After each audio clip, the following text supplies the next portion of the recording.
What up, YouTube? It's your boy Ricky Rick, and your boy Ricky Rick is back with another Ricky Talk. And today is June 16, 2023. In case you didn't know, now you know. For those of you who are new to the channel, my name is Ricky. I am the host, I am the star, and this is my YouTube channel. This is Ricky Talks, where pretty much I talk about anything that I have interest, whether it's a movie, whether it's music, whether it's relationship advice, whether I'm doing a daily blog. This is my channel, and thank you for tuning in. Thank you for subscribing. Thank you for, giving the video a like, comment below if you agree with anything. That's how you let me know you're out there, that you like the topics that I'm bringing up. With that said, let's get started. Today, I'm talking about The Flash because today is June 16, which means the Flash movie is finally out. And the Flash cast is starring Ezra Miller as Barry Allen, the Flash. You got Ben Affleck once again returning to play Bruce Wayne / Batman. And we have a returning, for me, actor / Bruce Wayne / Batman from, what, the late 90s? No, early 90s. Early 90s, yeah. He's my Batman that I grew up watching. And I was just like, as a kid, blown away when I was watching him as Batman. I was like, oh, man, that was crazy. Then we have a newcomer her name is Sasha Call as Supergirl, Michael Shannon as Zod, Ron Livingston as Henry Allen, who plays Barry Allen, his father. Then we got Maribel Verdú as Nora Allen, and Kirsten Clemens as Iris West. So that's our cast for The Flash, the big role players in this film. Let's get started with some of the things that I asked myself here to address in this video. Number one, what are the thoughts about The Flash after watching it? What are my thoughts about The Flash after watching this film? So I went to go see this film last night, and I started taking some notes because I wanted to be a little bit more professional. So let's see how this goes. What are my thoughts about The Flash after watching it? Number one, Ezra Miller did a great job in this movie playing both Barry Allens, and that is very true. In this movie, he plays two versions of himself. A younger version, like that we got to get introduced in the Justice League, like where he barely gets his powers, how he talks a lot. Sometimes he can be a little bit annoying. And then we got an older version of Barry Allen, who's been the Flash for a while, has kind of like mastered himself being the Flash. So it's kind of cool seeing those two characters react to each other, because sometimes I think as humans, we think about that. Like if we can go back to our younger selves and, and compare us to the people that we are today, like, are we still those people? Like, even though we were those people back in the day, but how much have we matured? How much have we grown thanks to the experience that we call life, Number two, Michael Keaton as Batman still got it, like him, like just being on screen, doing his catchphrases like, I'm Batman. You want to get nuts? Let's get nuts. Like being Batman, wearing the Batman suit, the Batman mobile, the Bat plane. I'm like, wow, they actually did it, man. They pulled this off. They brought all these things that I love about the Batman. And oh my God, the only thing that could have made this bittersweet for me is like if they bought like a surprise cameo of a villain from the Batman world, or oh my God, it was really good, man.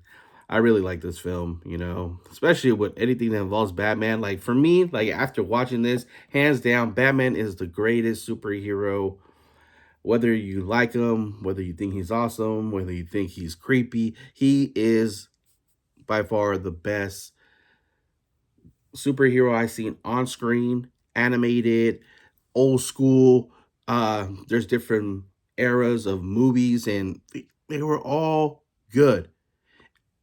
Even the shitty ones, they still had some good things about them. Which is not that many. when you think about Batman and you think about projects that don't work. And especially like the DC animated ones were like Batman versus Superman, Batman versus Robin, Batman versus the Red Hood. There's so many great like films that involve Batman. Number three, I want to see a solo Supergirl played by Sasha. That is true, man. I want to see a solo Supergirl movie, especially after seeing this movie and like you get introduced to the character. Like we don't spend too much time with the character, but just enough that makes us want more or makes us want a movie as a fan, of the character. And especially girls and women around the world need a character like that, someone they can look up to, man. Number four, I love all the surprise cameos throughout the film. And there's a lot, man. There's a lot. Some of them, I'm surprised at how many I knew. And I was just like, hey, oh, okay. And that last one in that final scene, priceless. I'll talk about it a little bit later. What was my favorite part about The Flash? For me personally, I just talked about it. Uh, Seeing Michael Keaton play Bruce Wayne and Batman once again, like, just having Michael Keaton back playing Batman and the way he played Bruce Wayne and Batman, I think he did a great job playing both characters. And I tell you, man, I can still go back to those films and enjoy them to this day. Batman and Batman Returns. I just love it. Like the whole Gotham City. I always thought like Gotham looked like Gotham in those films. The villains look like the villains, and the Batmobile, like I tell you, the way like it was believable for me, man. I'm like, this is Batman. This is Gotham. Like they did it. They nailed it. This is believable. And even though we had like the one with what's his name? I can't think about the Dark Knight series and the one with Ben Affleck, the one with George Clooney, the one there was other Batman versions, but the one with Michael Keaton, like to this day, has stuck with me, has made the biggest impact in my life. What was the weakest part of the Flash? So like the weakest part, like that by that, what I'm trying to say here is like, what is the least thing that I liked, and what did I feel like they needed to focus more on that they didn't really do in this film for me that didn't work was the relationship between Barry and Iris, those two characters, and how like they're being kind of like forced with each other because now we're like two films in and they got such a little time of them to being together that it's kind of like, oh, I bumped into some stranger. I'm like, oh, hey, I know us as fans, we know they're going to end up together, but the way it's being presented to us in the film and throughout these films, I don't know. It doesn't really work out for me. It kind of feels like someone that you bump into the street and say, oh, hey, how you doing? And then you move on. Not like, oh, they're going to be together in the future. So that's something that didn't work out for me. Number four, what was the biggest surprise for me about the Flash?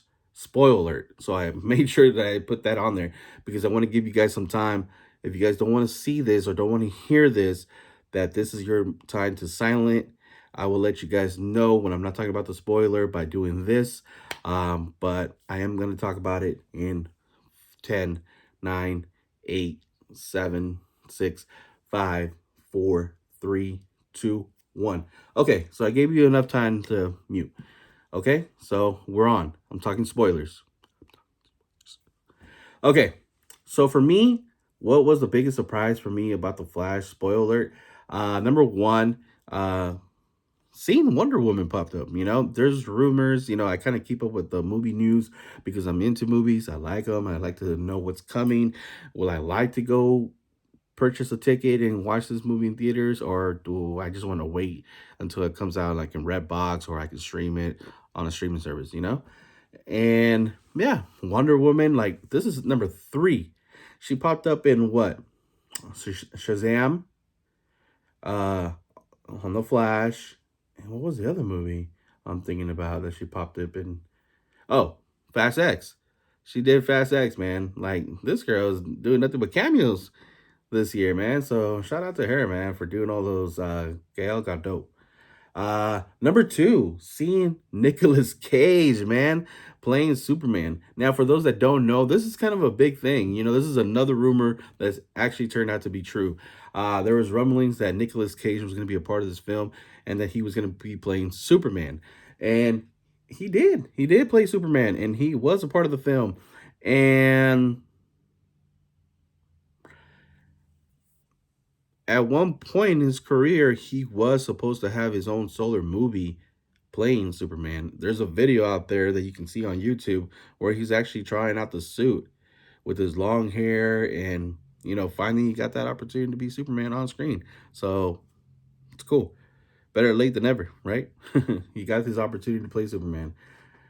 Oh man, that's crazy. Number three, the final scene in this movie. And seeing George Clooney pull off as Bruce Wayne once again. So after Barry Allen, like it looks like to us that he has fixed everything. Everything's back to normal. He gets a phone call from his buddy Bruce Wayne, who we know and throughout the film that they're really close and they have like a little, you know, relationship of being friends and talking, going to one another, bouncing off ideas. And in the final scene, we get George Clooney, who comes out of the Bruce Wayne mobile that we see throughout the film, but this time we don't see Ben Affleck, we don't see Michael Keaton, we see George Clooney. And he's like, "Who are you? You're not Batman." But we all know as fans that he was Batman once a lifetime ago. um, do I recommend this movie to be seen in theaters? Yes or no? Yes, I do recommend this movie to be seen in theaters. The reason why, it's one of those films that you want to experience with a large group of people because when you hear the reactions and you see like people who are a fan of this universe or a fan of Michael Keaton or a fan of Supergirl, it's always awesome to have that experience. Like I know when I went to go see the Avengers or Star Wars movies back in the day, and you have those fans that get all dressed up and they're all excited for watching this film, and then awesome things happen. You're just like, oh damn! Instead of like being with somebody who are just like, that was all right. You know what I mean? So if you're one of those people, I definitely recommend it. I think, like I said, I wrote on here. I think this is one of those films you want to see with other people, just who are just excited to see this film as well. It's a fun ride. It also has a good message about letting things go and how you can't save everyone. You know, and that's very true. The movie plays heavy in this subjects. So for me, The Flash got a 10 out of 10. I really liked it. For this being the final film in the DCU, um, DC Studios, however you want to call it, the last movie before just James Gunn takes over with his vision of what the DCU should look like and what superheroes we get and what characters are involved, what actors return, and what films we get. It's all going to be decided by him. So, you know, I enjoy this film. I enjoy this film a lot. Um, yeah, 10 out of 10. Go see it in theaters. As always, it's your boy Ricky Rick. If I'm not making you laugh, not making you smile, not keeping you entertained, giving you something to think about, talk about, your boy Ricky Rick ain't doing his job. And you already know your boy Ricky Rick does his job. Until next time, guys, don't forget to like, subscribe to the channel if you haven't. We got to 300. We're trying to push to 400 now. And as always, let me know you're out there by leaving a comment. Tell me what you liked about the film, what you didn't like about the film. Do you want to see a sequel? Do you want to see Ezra Miller come back with all the things that he's got going on in his personal life? Um, but yeah, I'll see you guys in the next video. Thank you for watching. Your boy Ricky Rick. I'm out.